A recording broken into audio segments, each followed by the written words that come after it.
قالوا ربكم أعلم بما لبثتم فابعثوا أحدكم بورقكم هذه إلى المدينة فلينظر أيها أزكى طعاما فليأتكم برزق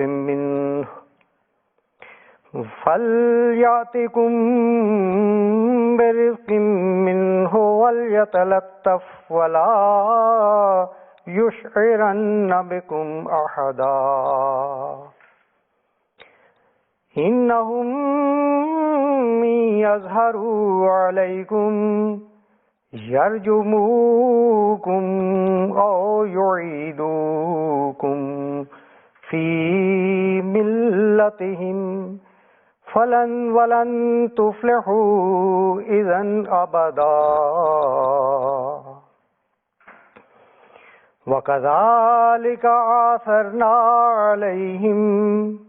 ليعلموا أن وعد الله حق وأن الساعة لا ريب فيها إذ يتنازعون بينهم أمرهم فقالوا ابنوا عليهم بنيانا ربهم أعلم بهم قال الذين غلبوا على أمرهم لنتخذن عليهم مسجدا سيقولون ثلاثة رابعهم كلبهم ويقولون خمسة سادسهم كلبهم رجما بالغيب ويقولون سبعة وثامنهم كلبهم قل ربي يعلم بعدتهم ما يعلمهم إلا قليل فلا تمار فيهم إلا مراء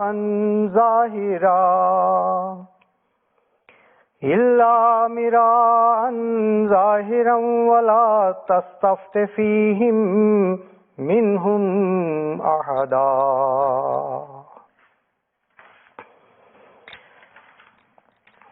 سورہ کہف کے بارے میں آپ گزشتہ درسوں میں تفصیل کے ساتھ سن چکے ہیں کہ ان آیات میں اللہ تعالیٰ نے ان ابتدائی عیسائیوں کا ذکر کیا ہے جو توحید پر قائم تھے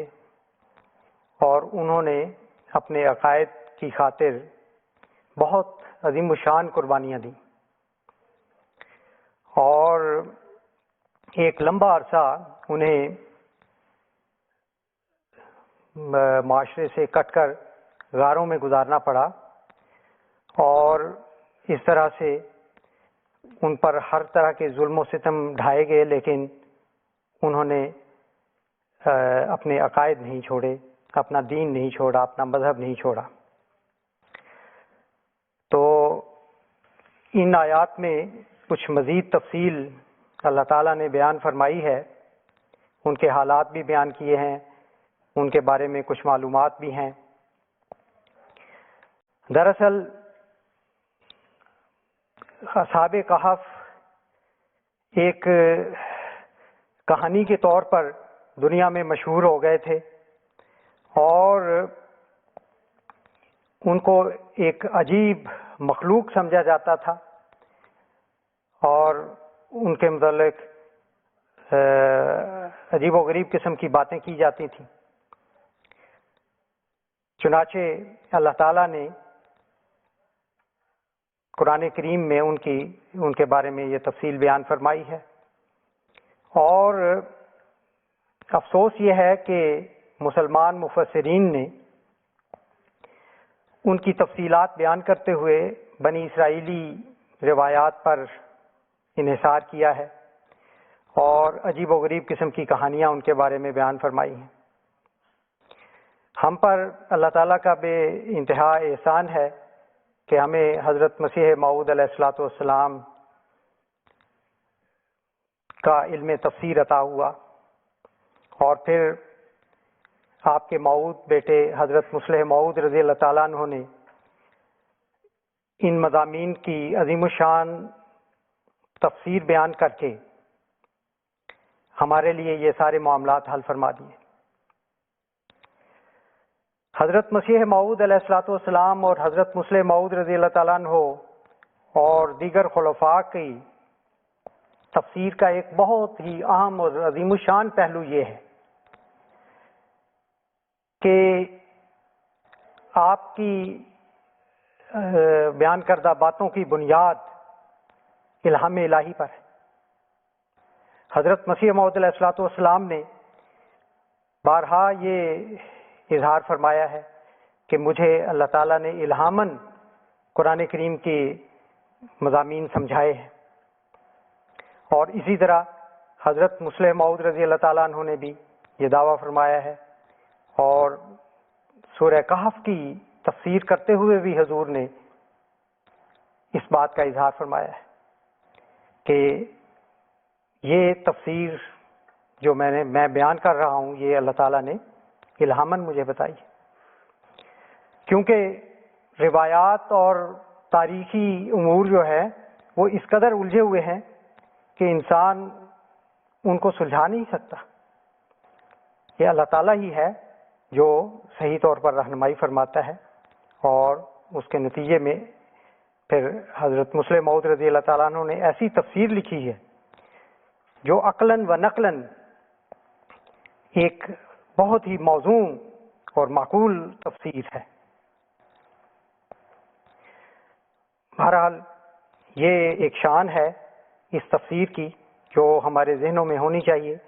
اور اسی شان کے پیش نظر ہمیں یہ چاہیے کہ ہم اس تفسیر کبیر کا بالاستیاب مطالعہ کریں اور اس سے فائدہ اٹھائیں۔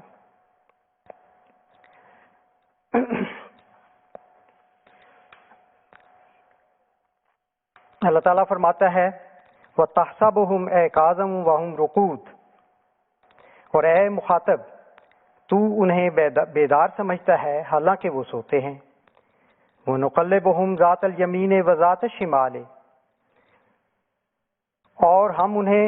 دائیں طرف بھی پھرائیں گے اور بائیں طرف بھی۔ وَقَلْبُهُمْ بَاسِطٌ ذِرَاعَيْهِ بِالْوَسِيطِ، اور ان کا کتا بھی ان کے ساتھ ساتھ صحن میں ہاتھ پھیلائے موجود رہے گا۔ لَوِ اطَّلَعْتَ عَلَيْهِمْ لَوَلَّيْتَ مِنْهُمْ فِرَارًا وَلَمُلِئْتَ مِنْهُمْ رُعْبًا، اور اگر تو ان کے حالات سے آگاہ ہو جائے تو ان سے بھاگنے کے لیے پیٹ پھیر لے گا اور ان کی وجہ سے روب سے بھر جائے۔ حضرت مصلح موعود رضی اللہ تعالیٰ عنہ نے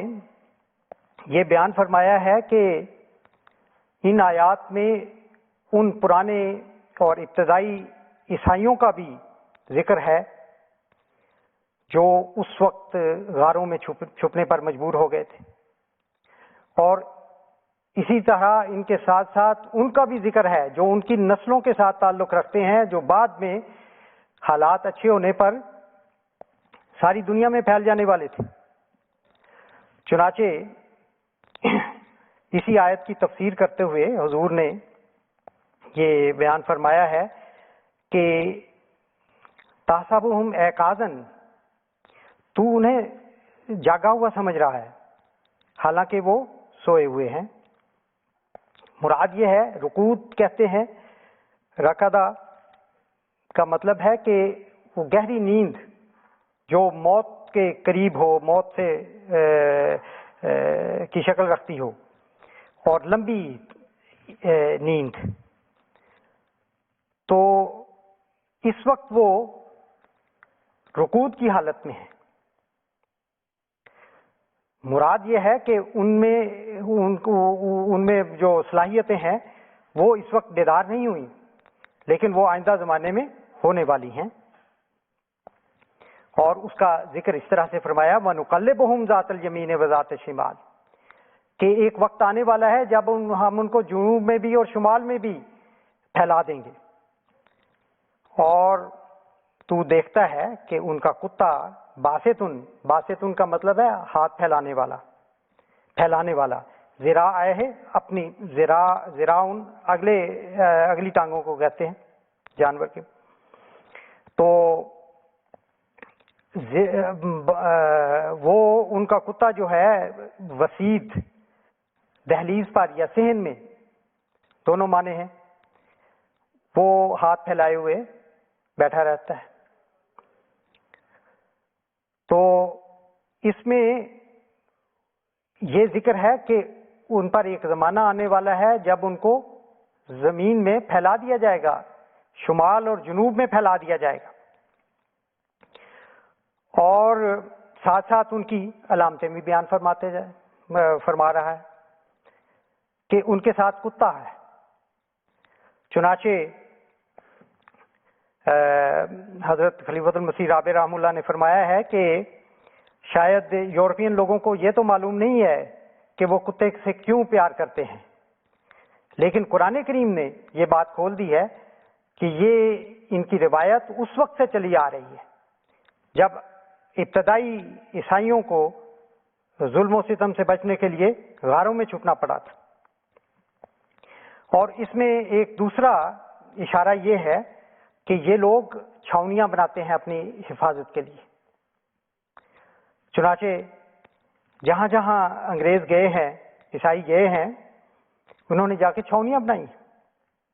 اور ان کا نظام دفاع ہمیشہ بڑا مضبوط رہا۔ اور پھر فرمایا لَوِ اطَّلَعْتَ عَلَيْهِمْ لَوَلَّيْتَ مِنْهُمْ فِرَارًا، اور اگر تجھے ان کے حالات سے آگاہی ہو جائے تو ان سے بھاگنے کے لیے پیٹ پھیر لے گا۔ ہمارے ملکوں میں یہ آج تک یہ صورتحال ہے، کیفیت ہے کہ انگریز کو دیکھ کر ان کے رعب سے مرعوب ہو جاتے، اور یہی بات یہاں قرآن کریم میں ان کی نشانی کے طور پر بیان فرمائی ہے کہ ان کا ایک رعب ہے، اور اس رعب کی وجہ سے ہمارے دوسرے لوگ جو ہیں وہ وہاں سے ان سے بھاگنے پر مجبور ہو جاتے ہیں ڈر کر۔ وَكَذَلِكَ بَعَثْنَاهُمْ لِيَتَسَاءَلُوا بَيْنَهُمْ، اور اسی طرح ہم نے انہیں بے کسی کی حالت سے اٹھایا، اس پر وہ آپس میں حیرت سے ایک دوسرے سے سوال کرنے لگے، تو ان کی اس موت والی نیند والی کیفیت سے جب ان کو اٹھایا ہے تو انہوں نے آپس میں ایک دوسرے سے پوچھنا شروع کر دیا، قال قائل منہم کم لبثتم، کہ ان میں سے ایک کہنے لگا تم یہاں کتنی دیر ٹھہرے رہے ہو، اس حالت میں کتنی دیر تک رہے ہو؟ قالوا لبثنا یوما او بعض یوم، تو جو اس کے مخاطب تھے انہوں نے کہا کہ ہم ایک دن یا ایک دن کا کچھ حصہ ٹھہرے ہیں۔ اب یہ دن یا دن کا کچھ حصہ ایک محاورہ ہے جو قرآن کریم میں بار بار استعمال ہوا ہے، کئی جگہ پر یہ ذکر آتا ہے کہ جب پوچھا جاتا ہے کہ کتنی دیر ٹھہرے تو وہ یہی جواب ہوتا ہے کہ ایک دن یا ایک دن کا کچھ حصہ۔ تو اس سے مراد یہ ہے، ایک تو یہ ہے کہ جب مشکل وقت گزر جاتا ہے، تکلیف کا دور گزر جاتا ہے، تو بعد میں وہ ایک کہانی سی لگتی، وہ ایک ایسے لگتا ہے جیسے ہوا کا ایک جھونکا آیا تھا گزر گیا۔ ایک تو یہ پہلو ہے۔ دوسرا جو قرآن کریم میں محاورہ ہے یوم کا، وہ اللہ تعالیٰ نے اس کا وہ دورانیہ 1000 سال بھی بتایا ہے، اس سے زیادہ بھی بتایا ہے۔ تو یہ عیسائیوں کے حوالے سے سورہ طٰہٰ میں یہ ذکر آتا ہے کہ جب ان کو اٹھایا جائے گا تو وہ پوچھیں گے کتنا عرصہ رہے، تو وہ کہیں گے 10 دن. تو وہ 10 دن جو ہے وہ اس سے مراد 1000 سال ہے. اور وہاں پہ چونکہ ذکر آیا ہے کہ جن لوگوں سے پوچھا جائے گا یا جو جواب دیں گے ان کی آنکھیں نیلی ہوں گی، تو اس لحاظ سے یہ یورپین قوموں کی یہ نشانی ہے کہ وہ ان کی آنکھیں نیلی ہیں، تو اس سے یہی مراد ہے. اور حضرت مسلم موعود رضی اللہ تعالیٰ عنہ نے اس کا تاریخی طور پر حساب لگا کر یہ بتایا ہے کہ اصحاب کہف یعنی عیسائی جب غاروں سے نکلے ہیں، ان پر ظلم و ستم ختم ہوا ہے اس کا سلسلہ، اور انہوں نے زمین میں پھیلنا شروع کیا ہے، تو ٹھیک 1000 سال کا عرصہ بنتا ہے جب وہ ہندوستان میں پہنچے ہیں اور وہاں پہ ان کے قدم جمنے شروع ہوئے ہیں، اور اس کے بعد وہ پھر پوری دنیا میں پھیلنے لگے. اور پھر ایک وقت ایسا آیا کہ ان کا یہ دعویٰ تھا کہ آج ہماری سلطنت پر سورج غروب نہیں ہوتا. تو یہ دن کی تفصیل ہے کہ لبسنا یومن و بعض یوم، کہ ہم ایک دن رہے. تو ایک دن سے کیا مراد ہے؟ تو یہاں پہ اس مضمون کو قرآن کریم، چونکہ قرآن کریم کی بعض آیات کی تفسیر بیان کرتی ہیں، ان کے مطالب سمجھاتی ہیں، تو اس طرح سے حضرت مسلم موعود رضی اللہ تعالیٰ عنہ نے اور حضرت خلیفۃ المسیح رابع رحمہ اللہ تعالیٰ نے بھی ان دونوں مضامین کو، مقامات کو جوڑ کر یہ نتیجہ نکالا ہے کہ ان کا یہ عرصہ جو ہے وہ 1000 سال کا بنتا ہے جب انہوں نے دنیا میں پھیلنا شروع کیا. بہرحال تو انہوں نے اس وقت کہا قالوا ربکم اعلم بما لبثتم، کہ اس وقت یہ بحث کرنے کی ضرورت نہیں ہے، جو عرصہ تم یہاں ٹھہرے ہو اسے تمہارا رب بہتر جانتا ہے، اس بحث میں پڑھنے کی ضرورت ہی نہیں ہے. اب وقت کی ضرورت کیا ہے؟ وہ یہ ہے کہ فَبَعْثُوا أَحَدَكُمْ بِوَرَقِكُمْ هَٰذِهِ إِلَى الْمَدِينَةِ، اس بحث کو چھوڑو اور اپنے روپے دے کر، اپنا سکہ دے کر اپنے میں سے کسی ایک کو اس شہر کی طرف بھیجو، اور وہ جا کر دیکھے کہ اس شہر میں کس کا غلہ سب سے اچھا ہے، اور پھر جس کا غلہ سب سے اچھا ہو اس سے کچھ کھانے کا سامان لے آئے. وَلْيَتَلَطَّفْ، اور وہ ہوشیاری سے، نرمی کے ساتھ وہاں پہ معاملات کو طے کرے، حل کرے. وَلَا يُشْعِرَنَّ بِكُمْ أَحَدًا، اور تمہارے متعلق کسی کو ہرگز کوئی علم نہ ہونے دے. اب یہ جو مضمون ہے یہ بھی ان انگریزوں پر پوری طرح سے صادق آ رہا ہے. جس طرح ان کا طریقہ واردات تھا، وہ کمپنی کے نام کے ساتھ انڈیا میں آئے تھے، تجارتی کمپنی انہوں نے بنائی، اور ان کا بڑا مقصد بھی یہی تھا کہ یہاں سے غلے وغیرہ کی، کھانے پینے کی چیزوں کو تلاش کیا جائے، اور وہ اپنے ملکوں میں انہیں یہاں سے لے کر امپورٹ کرتے تھے. تو یہ ساری باتیں جو ہیں یہ ان پر پوری اتر رہی ہیں. اور پھر وَلْيَتَلَطَّفْ، ان کے یہ اصول انہوں نے بنایا تھا کہ کسی موقع پر کسی قسم کی سختی نہیں کرنی، بلکہ نرمی کے ساتھ، شفقت کے ساتھ ہر ایک کے ساتھ پیش آنا ہے، اور اپنے مقاصد کا، اپنے جو اہداف ہیں ان کا نہیں کسی کو پتہ چلنے دینا. چنانچہ ایسے ہی کیا انہوں نے. آہستہ آہستہ انہوں نے نفوذ حاصل کرنا شروع کیا معاشرے میں. پھر بینک بنائے، بینکوں میں بڑے بڑے لوگوں کے، امیروں، عمراء کی رقمیں رکھوائیں. کہ ہم تمہارے رقموں کی حفاظت کریں گے. اور پھر اس طرح سے آہستہ آہستہ انہوں نے پورے معاشرے پر، پورے ماحول پر قبضہ کر لیا. انہوں نے احساس ہی نہیں ہونے دیا.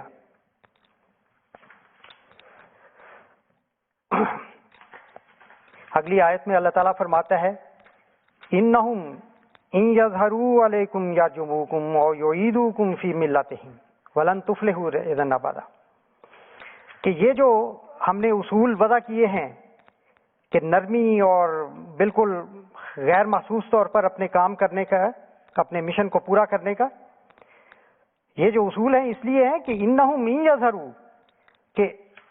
یہ جو جن لوگوں میں ہم جا رہے ہیں یہ ایسے لوگ ہیں کہ اگر ان کو تم پر غلبہ مل گیا، تمہارے متعلق علم ہو گیا کہ تم کون ہو، کیا مقاصد ہیں، تو یرجموکم، تمہیں سنسار کر دیں گے، تمہاری سخت مخالفت کریں گے. او یعیدوکم، یا وہ تمہیں واپس لوٹا دیں گے، فی ملتہم،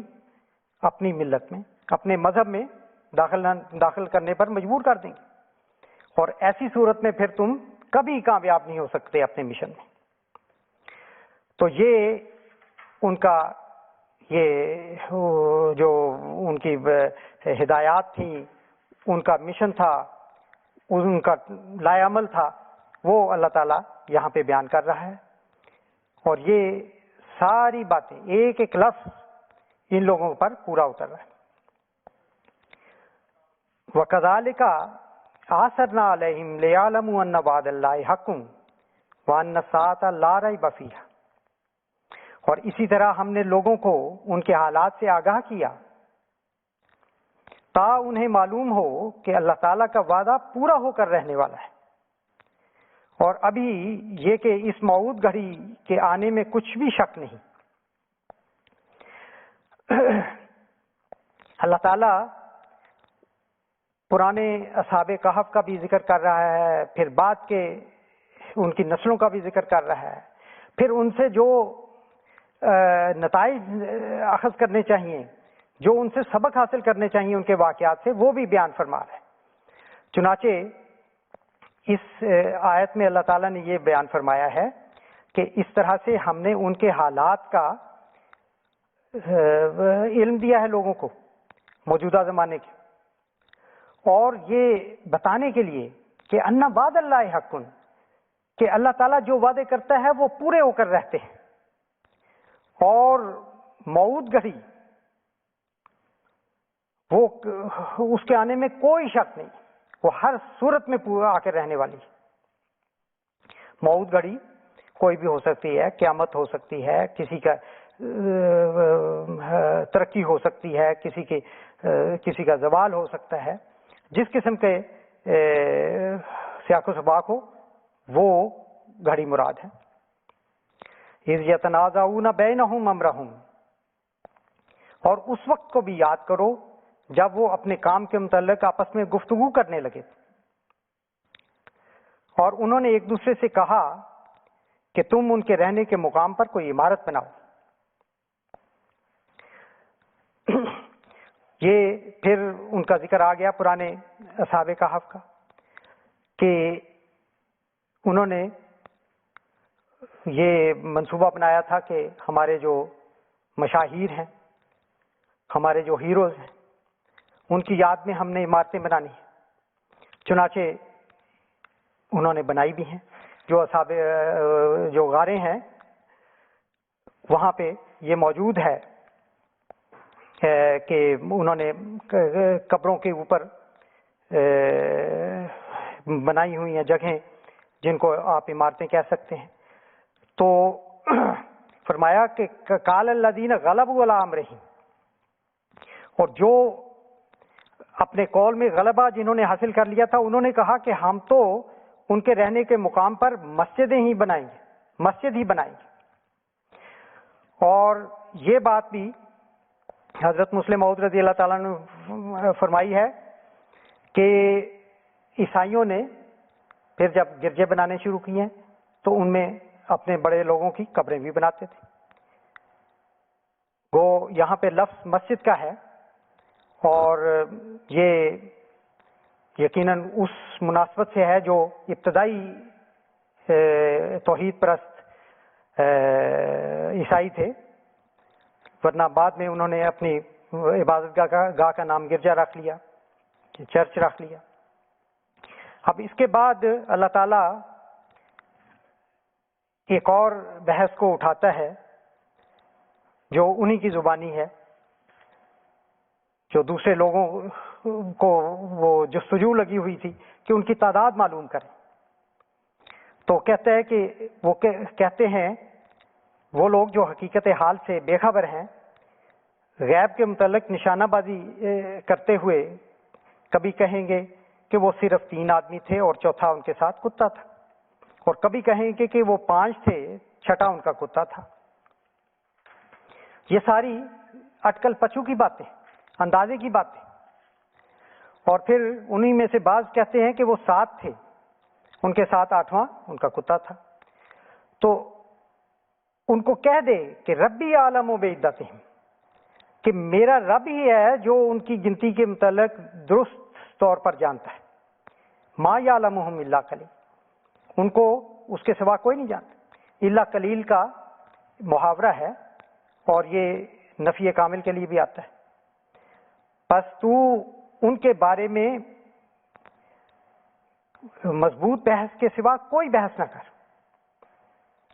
سرسری سی بات کر کے بس اس معاملے کو، اس بحث کو ختم کر دے۔ ولا تستفت فیہم منہم احدا،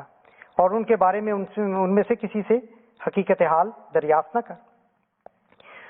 تو یہ ایک بہت بڑا معمہ ہے ان کی تعداد کے متعلق۔ تو قرآن کریم کا یہ موقف ہے، قرآن کریم کی ہمیں یہ تعلیم ہے